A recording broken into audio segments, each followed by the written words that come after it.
Before we start today's show, I want to invite you to stick around at the end of this episode to enjoy a preview of a new podcast that premieres on August 31st. As the industry's exclusive cannabis podcast network, MJBulls is proud to present Can Trends. If you're a buyer or seller of bulk goods, you'll want to start each week with the most up-to-the-minute cannabis and hemp pricing data and industry matrix direct from the Can Trades platform. Listen every Monday to Can Trends.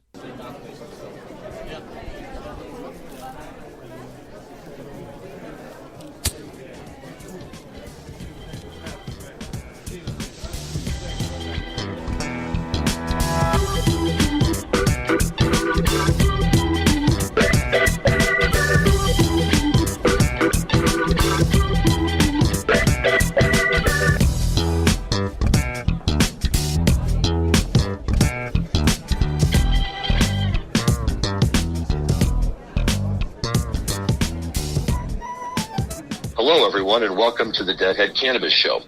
My name is Larry Mishkin of the Hoban Law Group, and I'm one of your hosts for today's show. My co-host, Jim Marty of the Bridge West Accounting Group, is running a few minutes late, but in order to make sure we have maximum amount of time with our guests today, we're going to get the show started now, and Jim will join us when he does. Before we dive in, as Jim and I are normally prone to do, 30 seconds of updates on what we know and what we don't know. What we don't know is when they're going to make announcements in Illinois and tell us who the winners of the licenses are. What we do know is that they haven't done it yet. And despite our best efforts to try to get some specific information from any of the relevant agencies, all we get are soon, soon, soon. And it's unfortunate, as we've been saying, not only because people want to know, but because people are being financially affected by this, especially folks who are paying for contingencies to keep real estate held for them until they find out if they have a license, or people who are making deals to get cultivation equipment shipped over, anticipating that they would either find out or not by a certain date so that they could cancel the order if necessary. And these are just some of the problems that people here are facing. I suppose, on the other hand, the good news is it does give people more time to kind of plot out their business strategies and think about things that they want to do.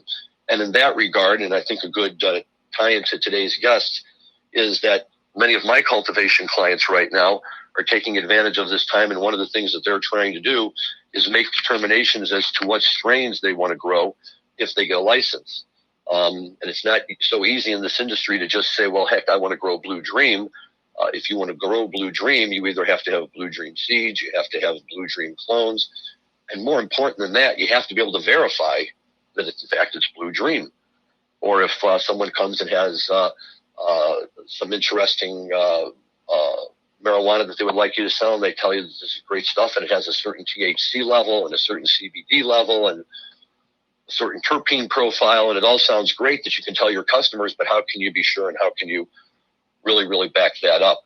And that and many, many other possibilities out there, which brings me to our guest today, Josh Wurzer and Alec Dixon of SC Labs. And both Josh and Alan work at this company. They both have experience and training in cannabis and in quality and safety standards and cannabis science and terpenes.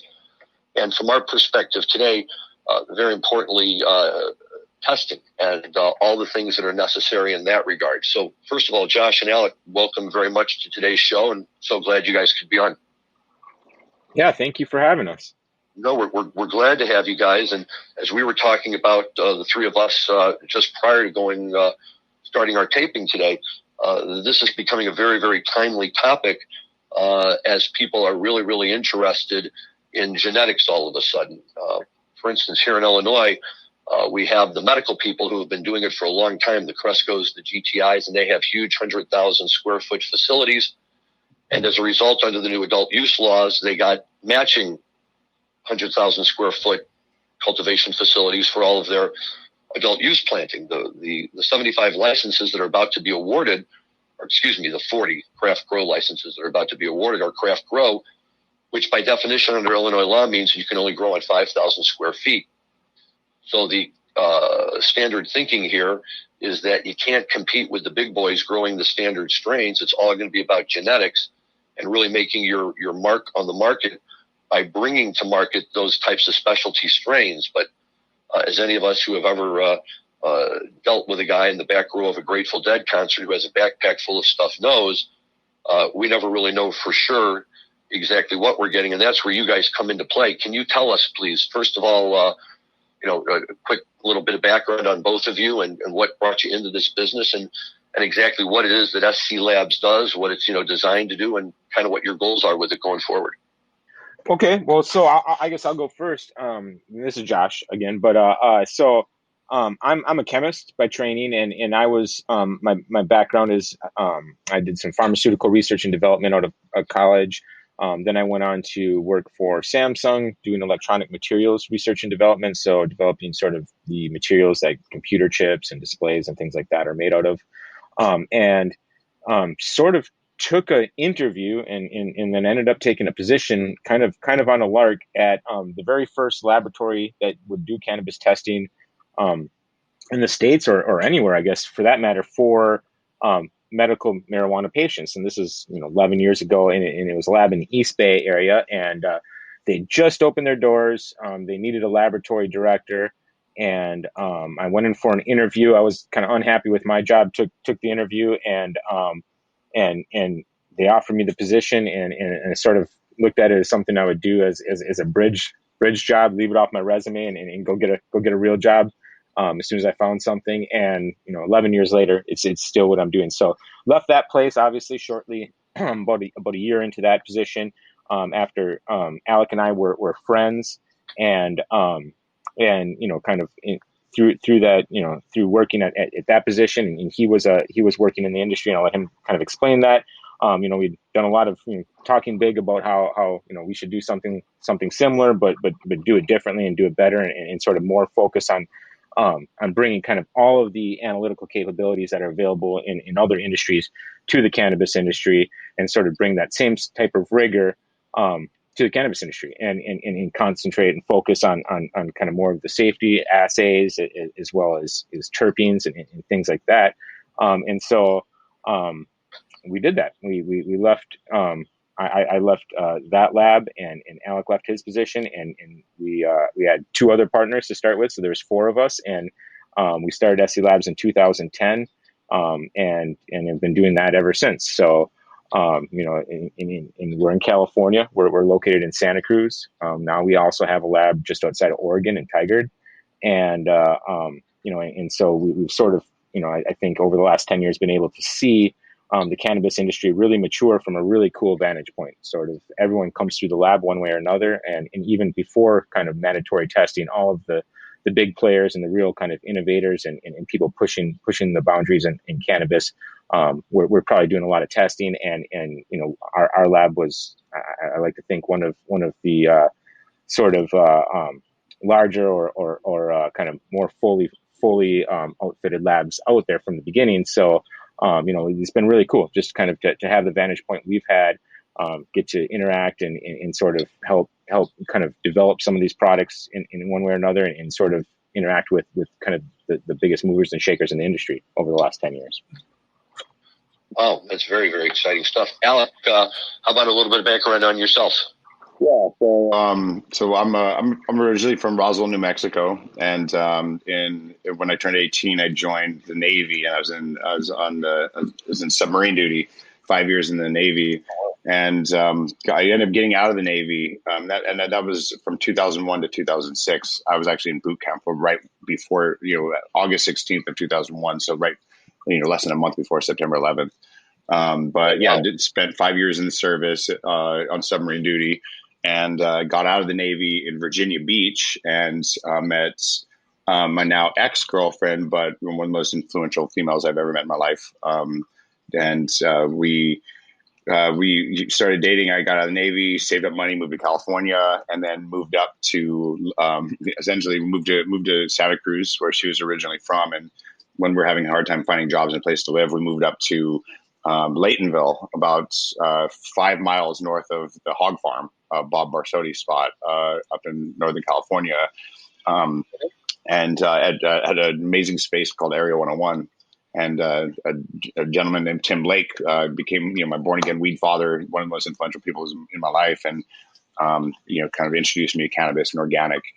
What organic even means, just consuming foods and putting products on your body, and kind of and how to grow cannabis. And so ended up moving to Santa Cruz, and my ex-girlfriend and Josh's partner started working together when we were in Santa Cruz at a cosmetic store, and I was working in the hydroponic industry, selling soil and pesticide solutions to people as they were coming in to grow cannabis, and I was just from a very early on standpoint, just started seeing a lot of the wrong ways people were doing it. How there was a split of people so dedicated to doing this pure, perfect, organic, as to the true purpose of this plant as they could. And then I saw this other group that would have kind of make mistakes, have massive issues, and douse the gnarliest of Dow, DuPont, Syngenta poisons on the plant, really deep and late into flower. And so that was just really that just stood out to me early on. And I got the blessed, amazing opportunity to meet Josh through our partners, and started to become friends. We were both kind of had small indoors going in our garages, and just was really fascinated with the work he was doing as a scientist testing cannabis. And so synchronicities of life came together. We came together, and now we're 11 years deep into cannabis testing. And one of the one thing I would love to leave my thought on is because I'm more from cultural anthropology and as my background, and ethnobotany, appreciation of plants and medicine used over time, and so much of my life and my philosophy now has been so deeply influenced by my work with SC Labs, as a co-founder, and how much becoming a data trend scientist, data analyzing data and understanding trends, how much I've come to learn from this plant's astounding. But I've come to really understand that the work we're doing in testing cannabis is really helping to serve almost as a language of meaning to help understand this plant and how to use this plant most effectively and appropriately for each of the desired effects or results, or to treat various ailments that whatever it might be you're looking for to treat. But it's also simultaneously helping to clean up the earth. The endocannabinoid system is the great balance system, the great homeostatic regulating system in our body that balances systems when they're all out of balance. And so I think it's doing that internally, but I also think it's doing it externally where we plant it, and how it's starting to balance and clean up and detoxify the soil, as this great phyto remediator, that we're now testing to a level nothing's ever been tested.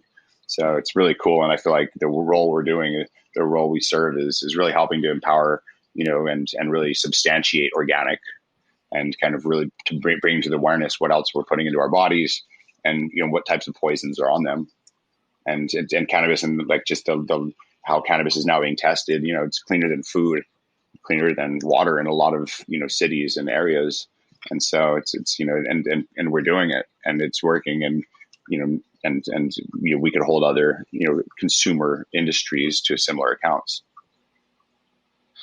Well, it's really incredible to me.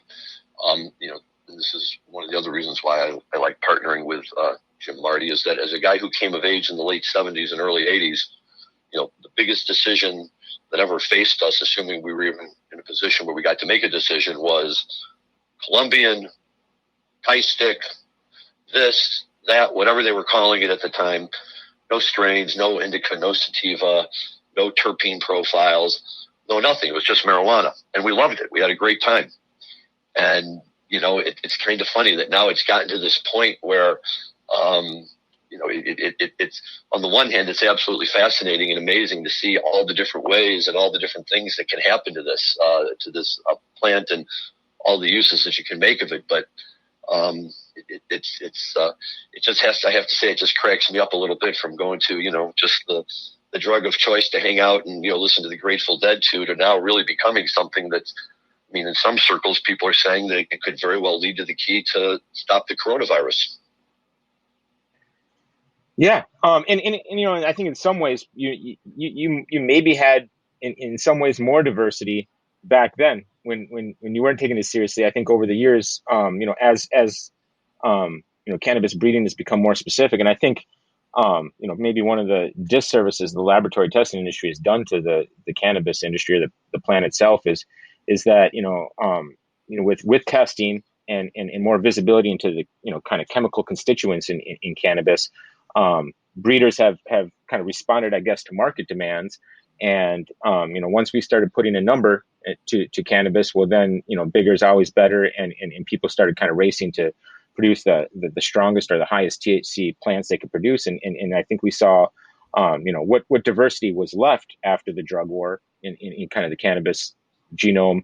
A lot of it disappeared. A lot of the strains just from 5-10 years ago when we started doing this, that were really popular, desirable strains. Like I'm thinking Bubba Kush, LA Confidential, Granddaddy Perp.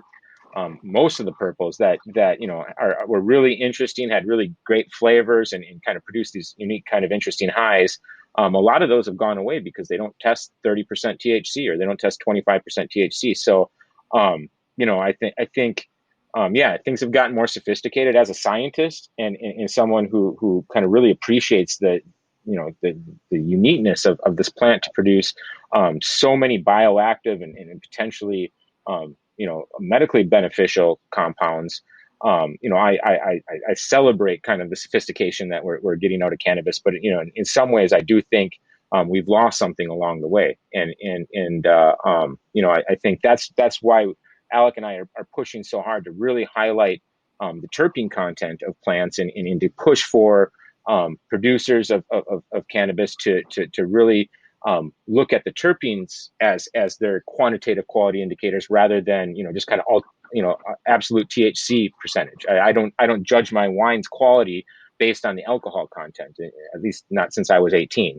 And now that and I think a sophisticated cannabis connoisseur should be more interested in the flavors and sort of the unique kind of highs that one chemotype, which is kind of the term we use rather than strains, which is the sort of the chemical composition of a cultivar or a variety, is to look at the different the terpene profiles cannabis can produce, and sort of celebrate that, and stop sort of purchasing our cannabis just based on what has the highest THC score, because that's really sort of driving a reduction in variety on our shelves and in the plant. Well, I think you're right, and I think you're absolutely right. And all one has to do, I think, to see is look at what happened in the alcohol industry. For a long time there was just bourbon. Now there's so many different types of bourbon. It's all over the place. The consumer is demanding. We want this, we want that, and to your point about strength, yes, in the marijuana world, it does seem that everyone's always looking for that one that just gets you a little bit higher, but. I learned my lesson with bourbon 10 years ago and found out that you don't have to drink 110 proof bourbon. 80 proof bourbon works just fine, and you stay awake longer. So for me, that was great. And then, switching over to marijuana, once it got to the point where I actually had enough in my own mind confidence that there was more to all of this talk than just, my kid coming home with the names of 5 crazy strains that I had never heard of in my life, it does make a big difference. And let me ask you this, because I think that one of the big secrets in the cannabis industry is that everybody talks about terpenes. And if you have a knowledge, let's say what my knowledge level is at, which is, very basic still, I know a terpene to be a cannabinoid, meaning one of the elements that's found in cannabis. I also know that it has basically generally something to do with taste, and that we actually have terpenes in any number of types of produce or things that are grown. It's not just unique to marijuana. But other than that, I don't really know that much more, other than sophisticated people who I consider sophisticated in the marijuana world will have that converse. Well, did you try this strain? The terpene levels are this and that and the other. And it just doesn't mean that much to me. Can you help give us just a little bit of background and context as to what's really going on when we talk about a terpene profile?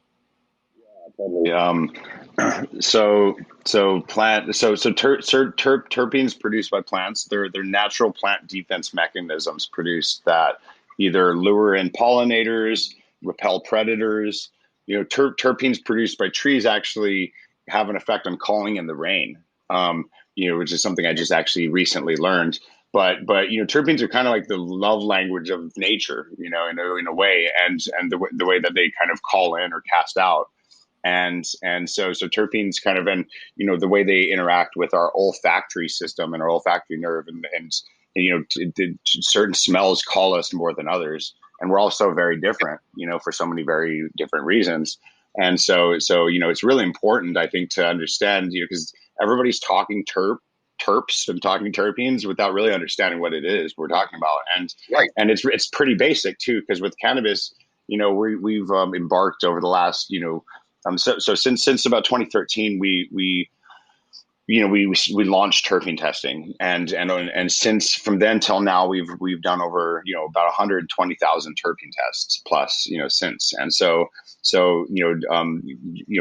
diving into our terpene data was our first real effort into looking into and aggregating data, and so we started working with a data scientist and bioinformaticist, and to help us to cluster the data by the primary and secondary, tertiary terpenes to see how things sorted into similar groups, right? And you can think of it kind of like, back to the wine kind of analogy, with white wines and red wines. And, within red wines, there's Merlot and Cabernet and Pinot Noir and, Sangiovese, and, it keeps going, right? And so, we're starting to be able to see this clarity with terpenes and cannabis in a similar way.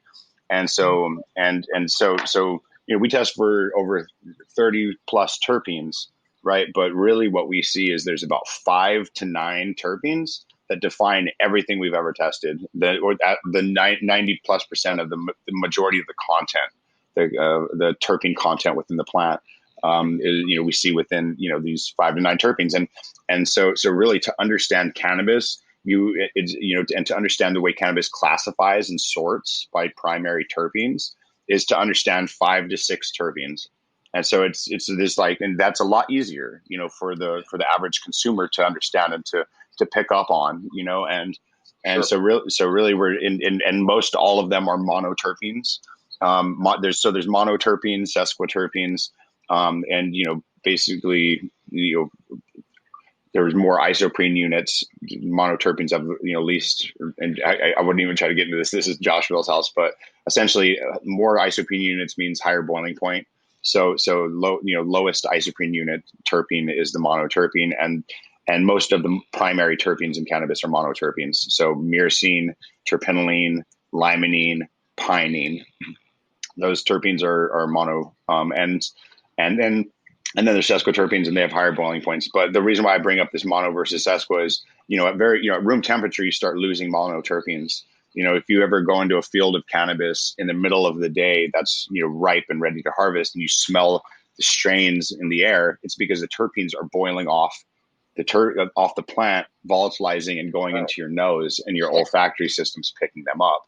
So whenever your plants, if you harvest in the middle of the day versus the middle of the night, you get a very different overall terpene content that you're able to preserve in the harvest of the plant. That, and that's getting into, again, this qualitative side of terpene content, because they're the most precious attributes that once they go away, it's swag. It smells like hay. It's like, even if it's 30% THC, cool. It doesn't have that same, je ne sais quoi in that way. But really, Right. and really, when we're talking about the terpenes that define cannabis, though, it's myrcene, which is hops and mango.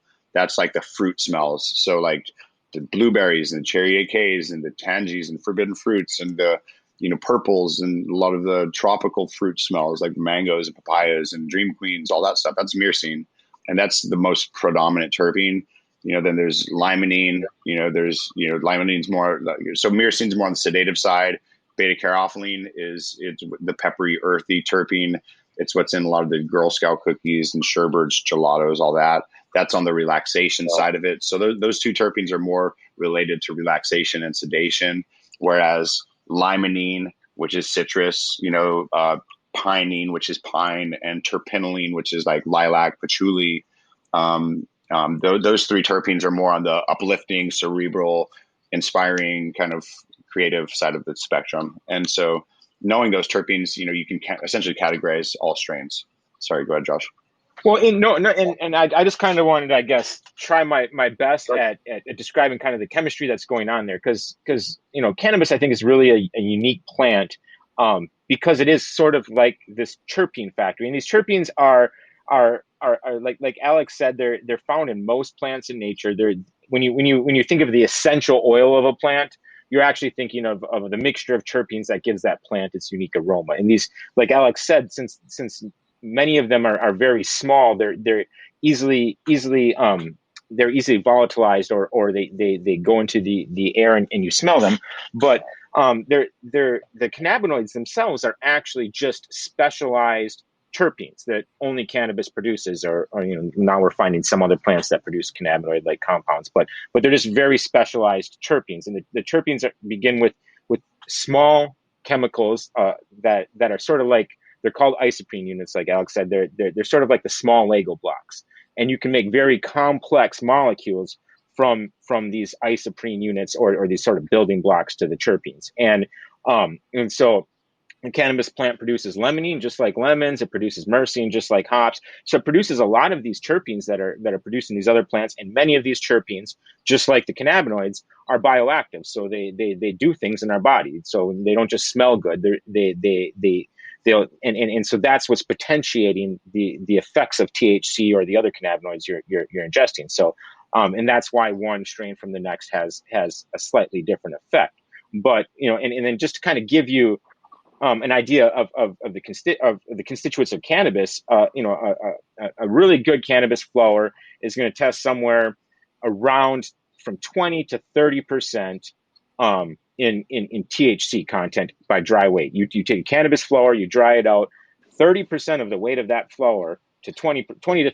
30% is on the very high end. That's a very high concentration. But just to demonstrate kind of the amount of resin that the cannabis plant produces is significant.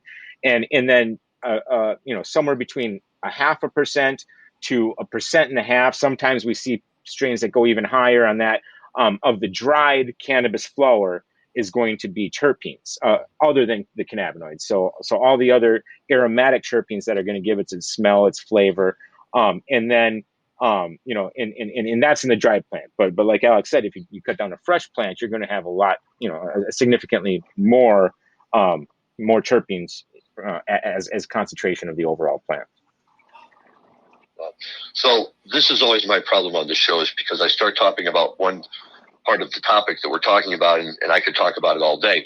But I have my whole list of questions here and other things that I really want to get to. So that's a great introduction on terpenes, and it very, very informative, and I appreciate that. But this is a question that I also get from a lot of people as well, and especially my clients right now who are going to be opening up craft grows if they get their licenses. And who decides what Blue Dream is? Who gets to decide?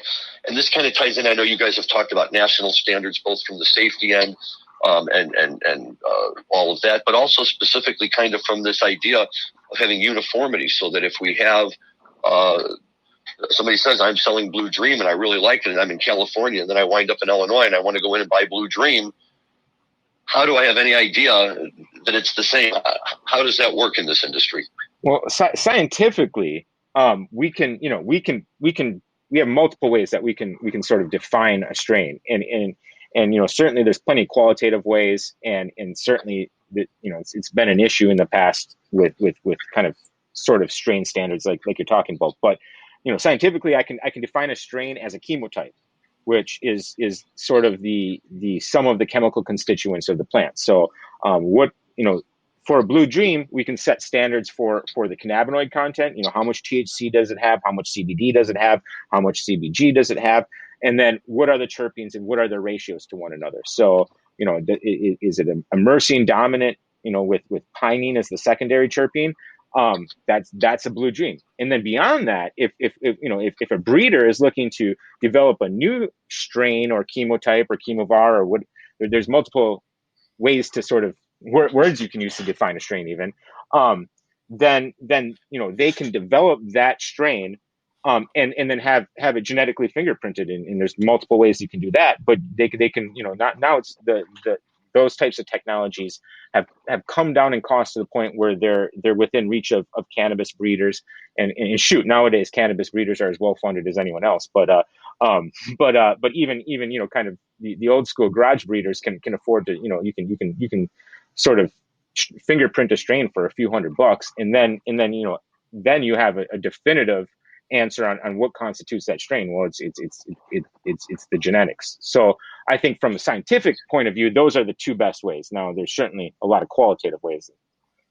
Yeah, and to add to that, I agree. Because I think it's like the answer is like twofold. I think it's the chemotype fingerprinting, right? Is it high THC? Is it type 1 is high THC, low CBD. It's a type Blue Dream is a type 1 high THC, low CBD strain with myrcene and pinene, right? That which make up the vast majority of the profile, and most of it's myrcene, like maybe half or less of the amount of myrcene is pinene, and so I think for one, it's identifying that you have the verified genetics, and then two, it's about having educated bud tenders that are able to help people to find the right strain, especially if they can't smell it, because exactly like you're saying, is the Blue Dream you're getting, because I think it's a self-responsibility thing of knowing the smell of the strain, like training your olfactory system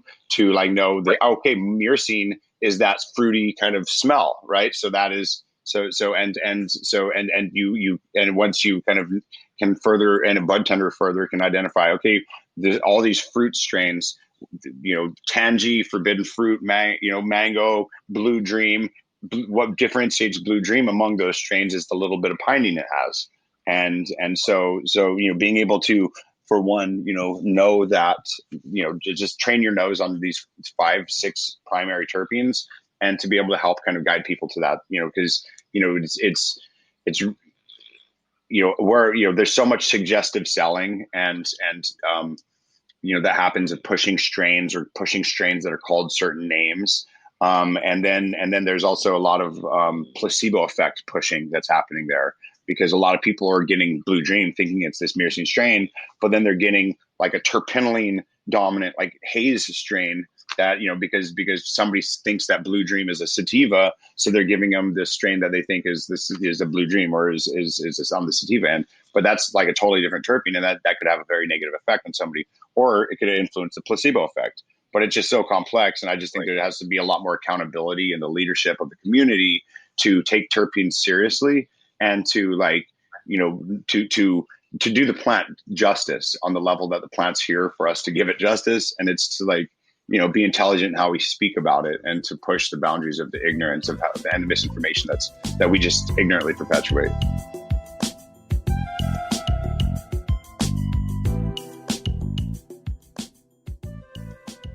Okay. And one more quick question I'm going to slip in here along those lines is this. Testing obviously becomes more and more important and really crucial once you're a license holder, because most states require testing of one kind or another. In that context, it's oftentimes to make sure that the product is safe and free of harmful pesticides or things like that. But also, I would imagine that a lot of that is also for truth in advertising. So if you want to advertise a particular strain and what its THC content might be, you have something to get an accurate measure. Now, here's the question, because I know everyone in the industry talks about national standards and even statewide standards. What happens if my partner and I, at a cultivation center, we each take our sample of the same strain? I go to one lab, he goes to another lab, and we come back with different reports. In other words, is that possible? How do we ensure uniformity so that, if I get a result from a lab, I can feel confident that this is a good result? I'll answer that, but it's accountability on the labs, and it's the state creating a system of robust auditing and ongoing auditing of the labs because the labs are the final check and the integrity of the supply chain. Yeah, I mean, I would second what Alex said. Cannabis is actually a really difficult plant to test for a number of reasons, and for most of the tests we do. Most plants aren't, sort of dried, resinous plants that need to be tested, to very low levels for some of the contaminants we're looking for in California and Oregon and elsewhere. So it is a tough nut to crack. But at the same time, I think early on, labs like ours, there was no regulation because there's no requirements for testing. So, we could get, sort of any of the international accreditations like ISO accreditation as a laboratory. Some labs did, a lot didn't. And so there was really no requirement for the rigor of the labs. And so you got kind of what you would expect under that type of situation. And, as we went into regulations, there's kind of a lot of, a lot of leeway left to the labs to sort of come up to a certain standard to do this testing. And I think we're getting there. I think these days that concern it should happen a lot less if you're using reputable labs. But like Alex said, I think it's on the job of regulators in these states to really hold the laboratories to a high standard. Certainly, there's a lot of incentive for labs like ours to jack up THC scores for our customers, or pass them on a pesticide test that they shouldn't pass on, because there's a lot of money involved in these batches, and we're sort of the gatekeepers on quality and the regulatory end. And so if the state isn't providing a lot of oversight to labs like ours, there's just a lot of incentive for shenanigans. And so we've seen that get a lot better over the years, and as the industry matures, the laboratories are maturing as well. And so hopefully that's getting better. And it's just it's on the laboratory industry to hold itself to a high standard, and it's certainly on the regulators to kind of enforce that. And then for what it's worth, when we're talking terpenes, since that's been a big theme of what we've been talking about here, the terpene assay is one of the hardest assays for labs to get right, and there's still a lot of laboratories that are misidentifying terpenes because it's just this really complex plant, and the terpenes are there usually in very trace amounts. So yeah, that's I could go on all day about laboratory standards. Let me ask you this question, guys. Who is your customer base? Do you work primarily with cultivation centers? Do you work with individual growers? Do you work with somebody who just wants to walk in off the street and say, "Hey, can you tell me what this bud is?" Yeah, I would love, back in the day before comprehensive regulations in California and Oregon took place. Largely we tested for dispensaries that would be receiving product and then tested and want to advertise the THC and terpene content and test it for pesticides so they can charge a premium. Now, essentially, there's all this in process testing that takes place. From the time of cultivation to the time of extraction to the time of product formulation or infusion. Getting products ready for final form and in packaged cartridges. And then so each licensee will do their own amount of as little or as much R&D testing as they feel like they need to do to hedge their bet, to ensure that they're not going to put 10,000 cartridges fully packaged, ready to go to market at a distributor's location, where then a final compliance test will take place, where the laboratory comes through, takes a representative sampling of the batch, goes back, the state's involved, metrics involved, there's no turning back at that point. And then, if it passes all these quality marks, then it gets a green light. If it fails any of the marks, the state's involved, the Department of Public Health is involved, and the product has to be remediated or destroyed. So it's a very severe and consequential event. And so, so each licensee will kind of do their due diligence in that way. Okay, fantastic. And how do people get in touch with you? SCLabs.com.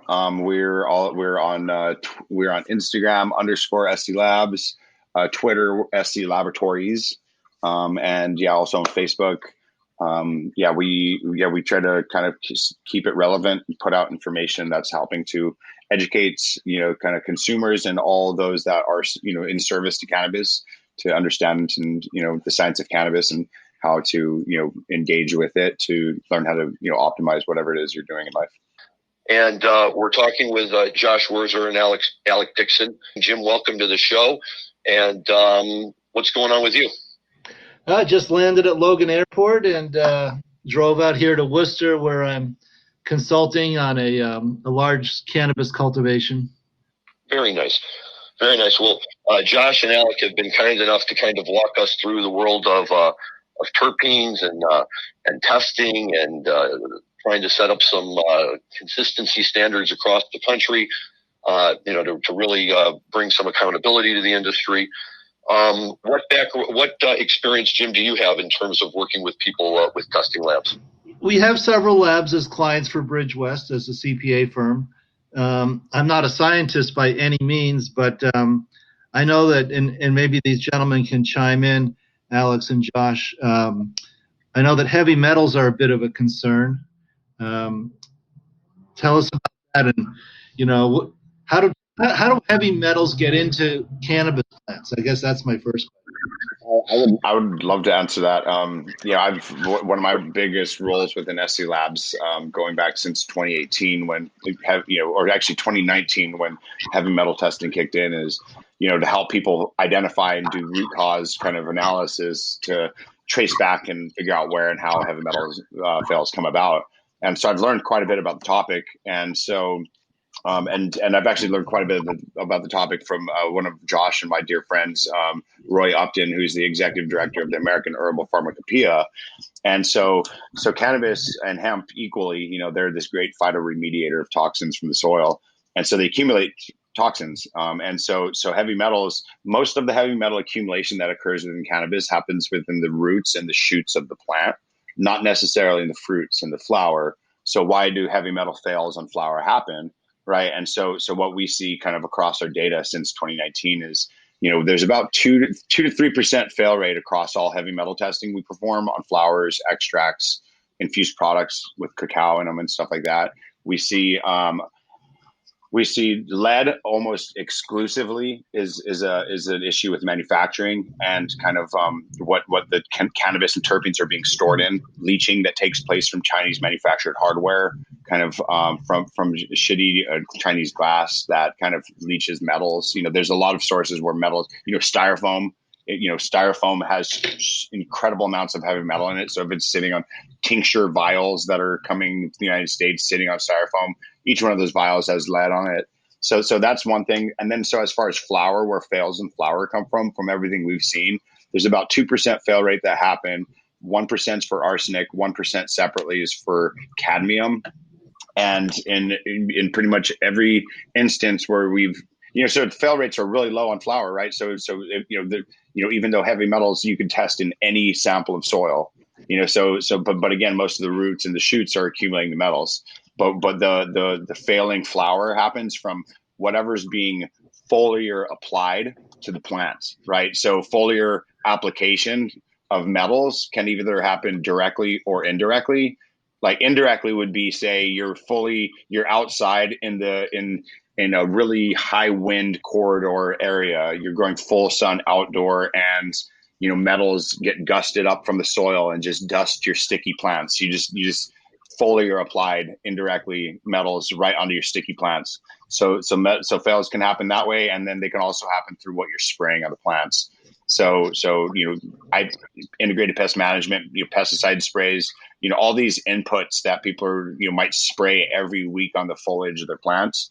It's wise to do due diligence on those products and ensure that they're low in heavy metal content. Because you could test fish, you could test seaweed, you could test all these different inputs, and they could have 30, 40 part per million of cadmium or mercury on them, or arsenic. And so it's if you have inputs that have metals on them, don't put them on the foliage of the plants and spray them. Give them to the roots and allow the roots and the shoots to accumulate it. These answers that you guys have been given today, guys, are great, and I'm sure Jim and I, could come up with 100 more questions for you. But before we run out of time, we always like to check in on the musical side of things for the Grateful Dead, Fish, the jam band scene, and really any music that's out there. Jim, what's your latest on the music scene? I've really been enjoying the Fish channel. I've been in the car quite a bit, and I've been listening to a lot of Fish. And what's interesting is, we older deadheads bat around what was, Jerry's best year, the Grateful Dead's best tour, and a lot of people come up with 1977. Something very similar for Fish, that 1998 seems to be a peak year for Fish, which is very interesting because both bands had been around for about the same amount of time. The Dead in 77 and Fish in 98. There's a school of thought that says you need 10,000 hours to master your craft. And so maybe both bands hit their 10,000 hours. But I've really been enjoying listening to Fish in the car. Yeah, that's been great. Did you have a chance to listen to Dave's Picks 35, the Philadelphia show? Yes, I've listened to it start to finish a couple of times and enjoying it very much. I touched on the Touch of Gray, and then the third disc has the bonus track of Terrapin Station, very solid Terrapin Station from '77. Yeah, no, it's a great show. I was at that show in Philly in 1984 at the Philly Civic Center. And as we talked about last time, I think it's just always great when they finally release a show that you were at. And you have a chance to re-listen to it and say, oh, yeah, I do remember all of that. It was great. Switching back to our guests for a minute, I understand that at SC Labs, you guys have a small World Grateful Dead story for us, and one of your employees was connected to who in the band?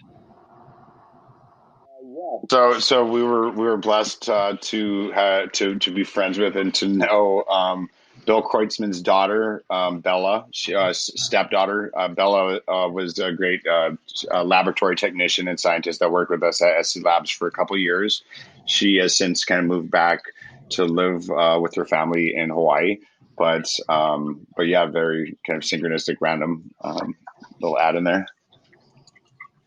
Very cool. And I like that story because, I think that in the Grateful Dead history and whatever, outside of their nightly drum solos, the drummers, tend to get a little more short shrift than Jerry and Bobby and the boys who are up front. But there's a whole school of thought that I'm at least a partial adherent to, if not making my way over there full time, that Billy was really the heart and soul of the band. And he really kept things moving from back there. Mickey took his time off for a while, and Billy supposedly had the closest relationship to Jerry out of any of them. And he's one guy in the band who I would really like to, get a chance to sit down and just chat with, because he seems to be fascinating. Did she have good stories to share with you?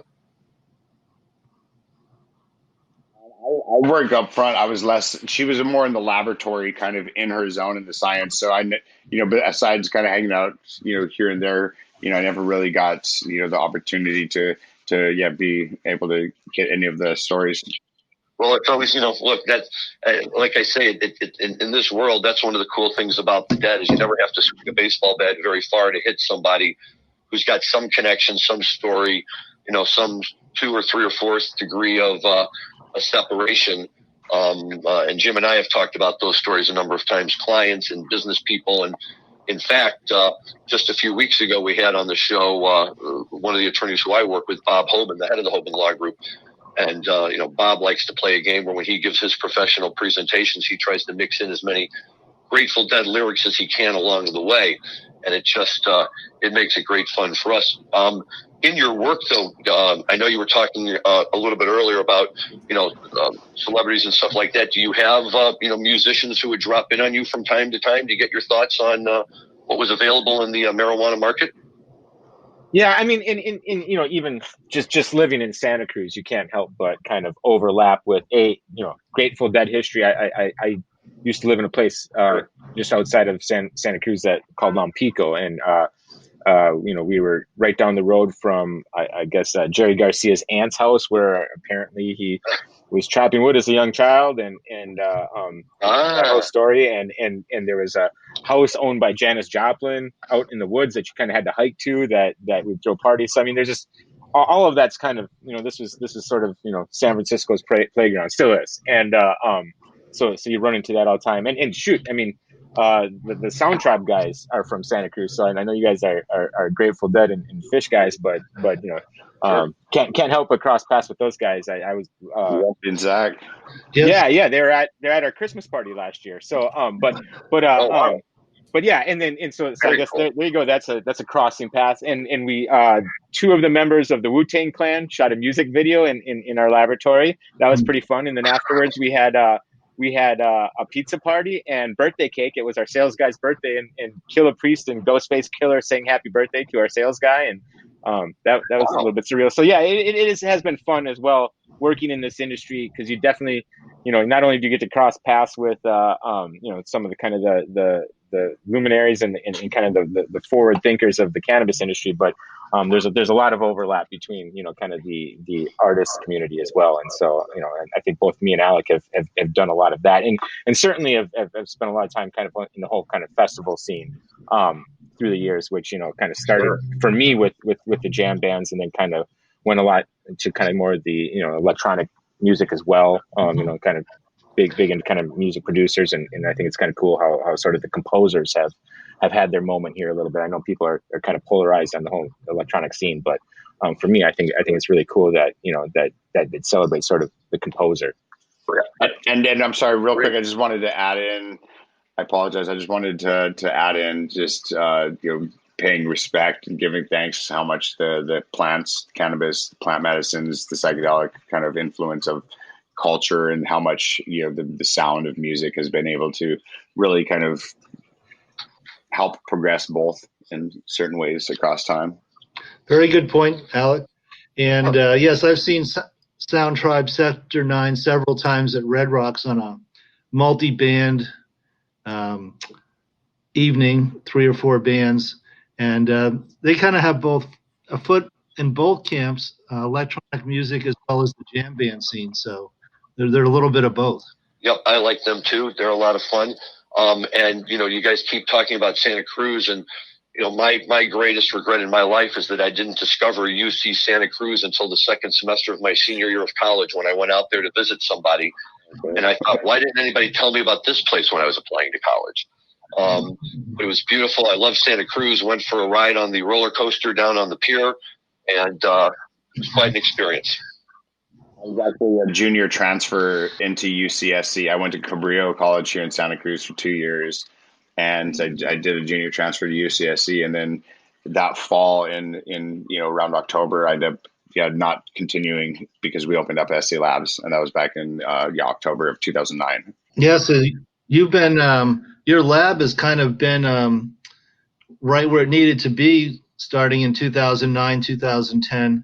That was when I started signing cannabis tax returns. It was the same year. That's when Colorado really got going. Yeah, and initially, I mean, for those of you who kind of understand geography of California, I don't want to get too geography heavy here, but Santa Cruz is sort of over a mountain range from the Bay Area, and so there probably was a business case nowadays to be more in the heart of the Bay Area where the population center is, but early on, Santa Cruz was very cannabis friendly. So there was, sort of the Emerald Triangle. There's, Mendocino and Humboldt and Trinity.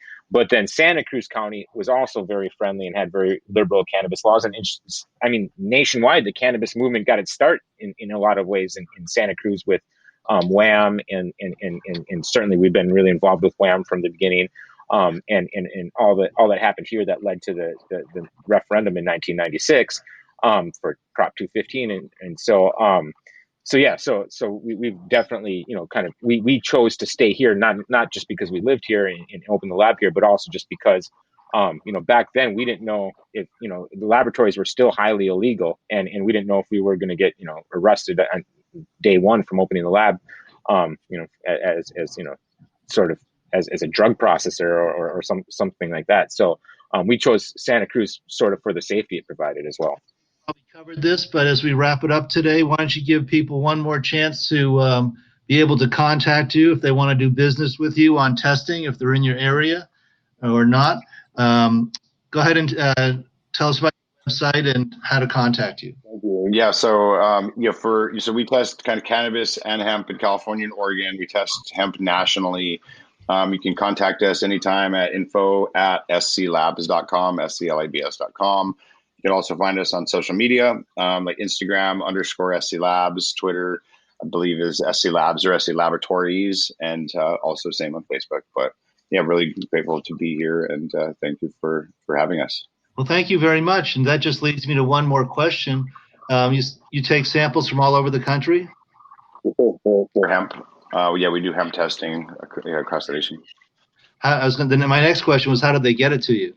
So, hemp through the mail. We receive hemp samples kind of through the mail, kind of as long as below 0.3% THC. We work with several manufacturers and kind of hemp flower producers, kind of in various regions. Also, we have been appointed one of the, I want to say 2 or 3 labs that is able to perform hemp testing in the state of Texas, and so.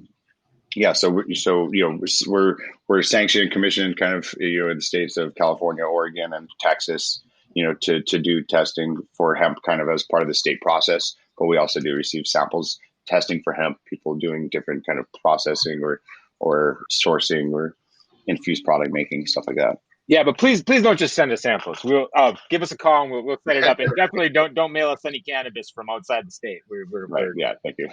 It's a nice thought, but please don't. All right. Well, very good, gentlemen. So this is Jim Marty saying over and out from Central Massachusetts, where I'm on a cannabis business trip. Jim, always a pleasure. I hope your trip goes successfully out there, and to everyone else, thank you again for listening. Thanks to Josh and Alec. Everyone have a good week. Stay safe, stay healthy. We'll talk to you next week. Thank you.